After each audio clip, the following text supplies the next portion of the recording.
Welcome to Live from the space at 100th Taylor, and we're here with a blossoming talent, Gabriella Rose.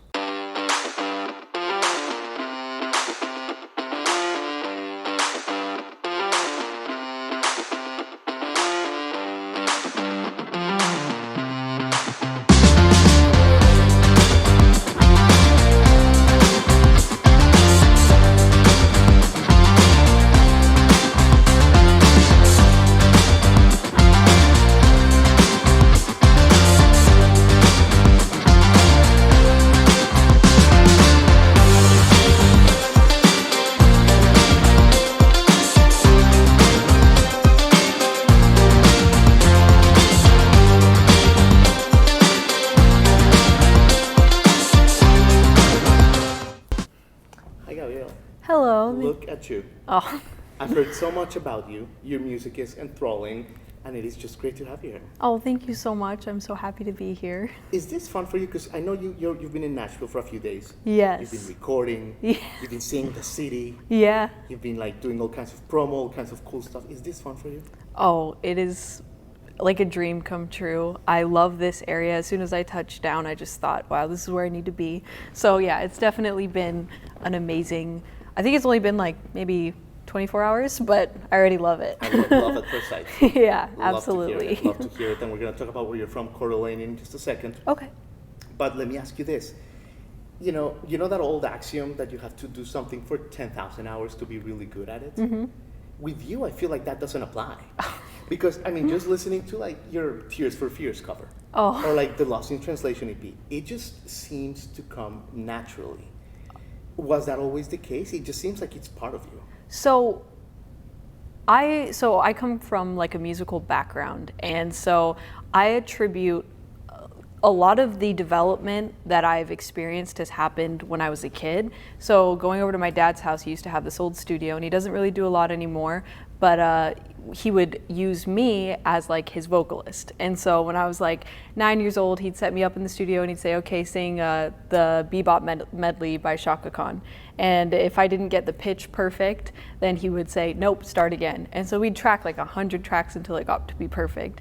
And so that's kind of where having a dad like that pushed me like that, it really got me to a place where I had a good backing. And then growing up, I sang in the church. And anyway, so there's been a lot now, and I'm still growing and still developing, and but thank you so much for saying that. Yeah. Okay, that makes sense. So you were 9 when you started like singing like that? Yeah, well, I think I was in a production of Esther when I was 5. Okay. And so I had a solo at 5 years old, my first solo in a little church. This? I do remember it, and I can still do the hand motions, but yeah, so that's I started pretty young, but yeah. I love it. Love to hear it. Don't you ever, and sometimes like success is coming like quickly, like you were so young. Do you ever like worry like, man, like I didn't have to pay my dues or something, like because like you've always, I don't know, like you've always had the talent from early. Oh. Well, one thing that I like to say is that, so singing, I grew up like singing with my mom, singing in church, and so singing, I've been forced to like develop my range a lot more, but the one area that I feel like I'm growing in, and I've been forced to pay my dues, especially when I get in the studio and I play guitar. Yeah. And you see, plenty of people can sing, plenty of people can play guitar, plenty of people can do both.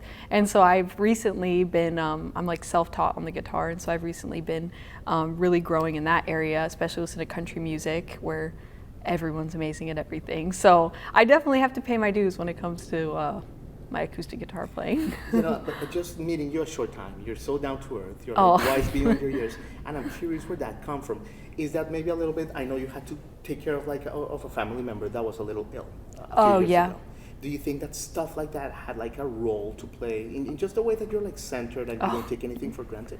Well, I mean, growing up was definitely difficult, and my home life was very troubled, I would say, in a lot of ways, but the one thing that, and I did have to take care of my grandmother in 8th grade. She was diagnosed with terminal illness, and I was basically her in-home care. I actually planned her funeral. Yeah. And so I went down to like the mini mart and grabbed crackers and cheese and just because my dad was somewhere else and I planned a wake and everything, and Wow. you know, and it's things like that. But there's also so much that I'm grateful for, because that's where my stories come from. Yeah. That's where, you know, the pain comes from when you sing. And Yeah. I think that, like, looking at the things that I've been blessed so much, and there's so many people that, you know, deal with difficult things, and at least I have so much to be grateful for. So gratitude is something that I always try to practice. Absolutely, Gabriella. And you know, your influences range from Emmylou Harris to Yeah. Johnny Cash. You know, it's incredible talents, iconic American talents that always told a story of like human growth and human suffering, and like Absolutely. not just flowers and rainbows. Exactly. Why do you think you connect so much with like Johnny Cash and the Prisoners, or Emmylou Harris and the Yeah. Single Mom, and all those like stories of hardship? So I think, honestly, the reason why I connect with Johnny Cash so much is because he deals a lot with just, he takes what he feels and he puts it wholeheartedly into his music. Like, a lot of country music is all about telling a story and all about tapping into that, like, questions of what is my purpose here? You know, what matters in life? What do I appreciate? What do I love? Where do I find beauty?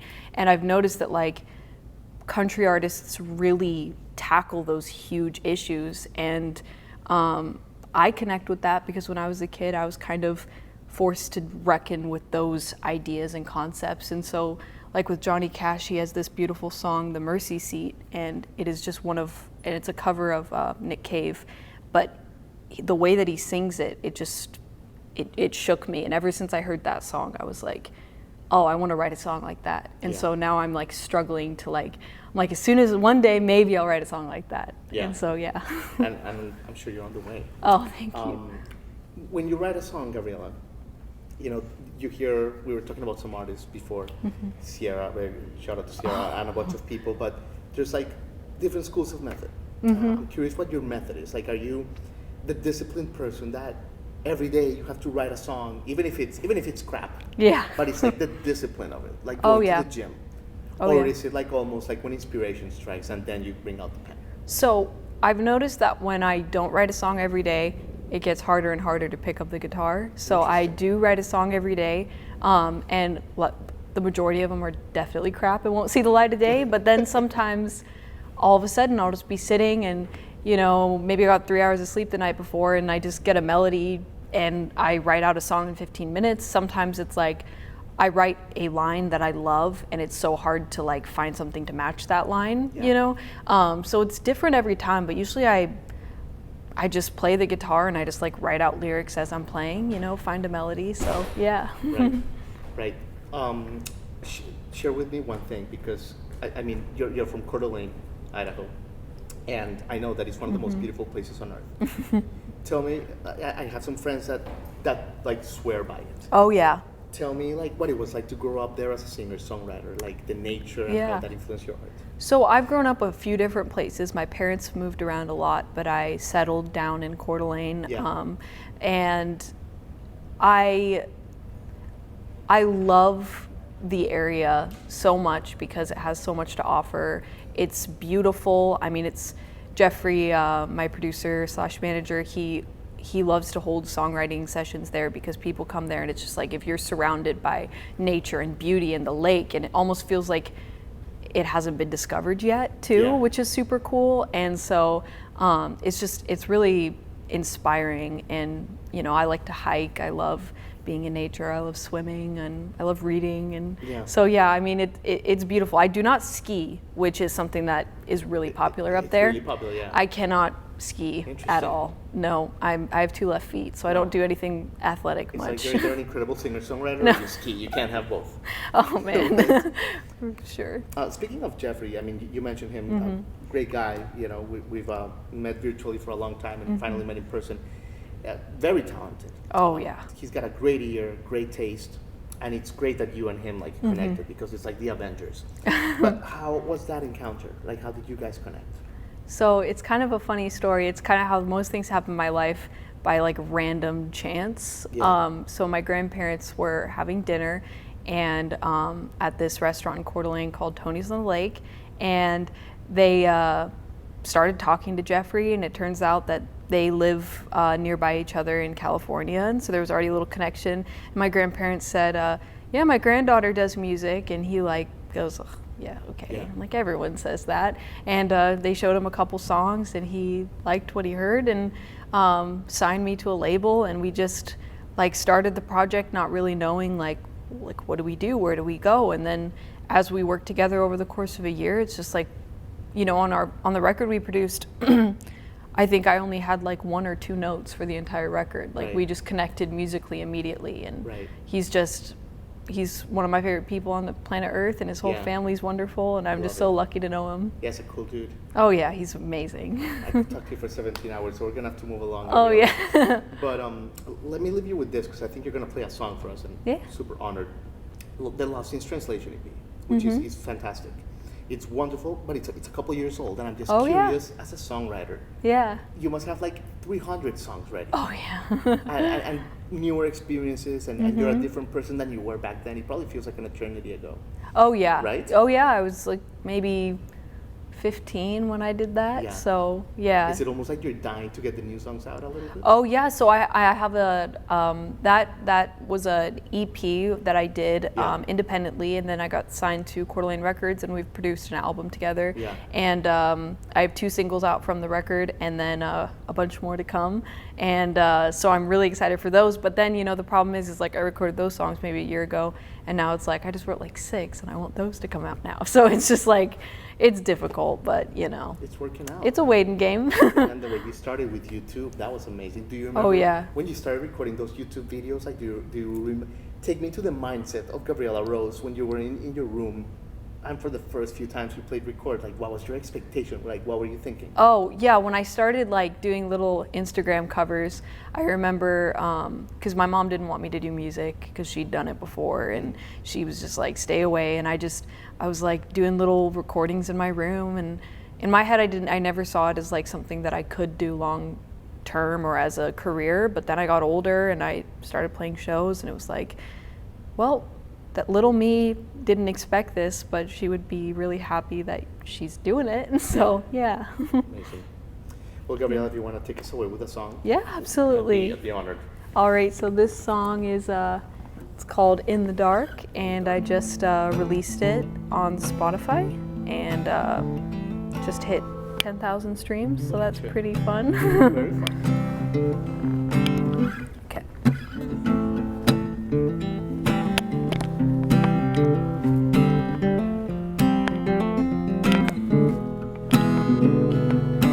You're home late again, working overtime keeps you busy, wishing you were with me. Said the traffic's getting bad, just wait a while, I'm driving, keep you improvising. No, 'cause you have a number in your phone, are you scared to let it go?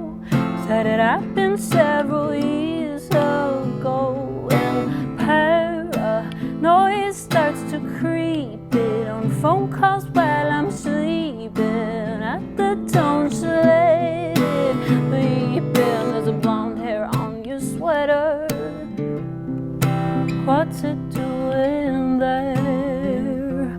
Oh, tell me, does she do it better? Why do I even care? Oh, does you have a number in your phone? Are you scared to let it go? Said it happened several years ago, and paranoia starts to creep in on phone calls while I'm sleeping. At the tone she let it be.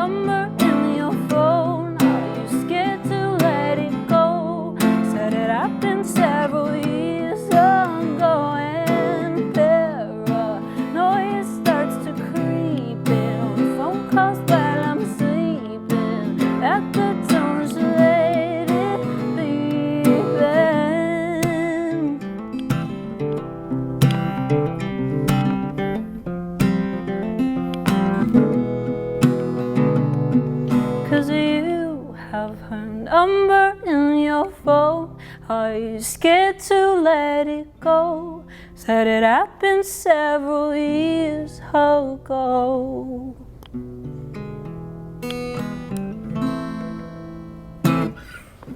Like chills of chills. Oh, thank you so much. Thank Gabriella. you. That was amazing.